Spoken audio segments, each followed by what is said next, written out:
ఎప్పుడు నవ్వుతూ, నవ్విస్తూ సెట్‌లో బిజీగా ఉండే రష్మిక మందన నెగటివిటీని ఎలా డీల్ చేస్తూ ఉంటారు? సోషల్ మీడియా ట్రోలింగ్ మనసు దాకా రాకుండా ఎలా సేఫ్‌గా ఉంటారు?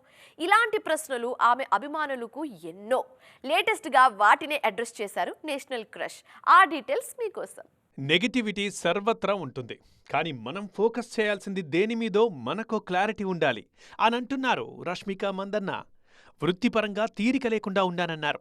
ప్రయాణంపై దృష్టి పెట్టినప్పుడు పక్క చూపులు ఉండవన్నది నేషనల్ క్రష్ చెబుతోన్న మాట. సాటి మనుషుల పట్ల దయతో ప్రవర్తించినప్పుడు మన చుట్టూ పాజిటివిటీ ఉంటుందన్నారు మిస్ మందన్న. సాటి మనుషుల్ని కాస్త ఊపిరి పీల్చుకోనిద్దాం. మనం ఎదగడం కోసం పక్కవాళ్ల గొంతు నొక్కక్కర్లేదన్నారు రష్మిక.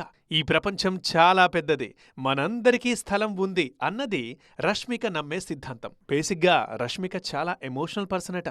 ఆమె చుట్టూ ఉన్న వాళ్ళకి ఈ విషయం బాగా తెలుసట. అంత రియల్గా ఉంటారు కాబట్టే అందరూ ఆమెను జాగ్రత్తగా ప్రొటెక్ట్ చేస్తుంటారట. ఎట్ ద సేమ్ టైం తనలోని భావోద్వేగాల్ని జనాల ముందు పెద్దగా ప్రదర్శించడానికి ఇష్టపడరట రష్మిక.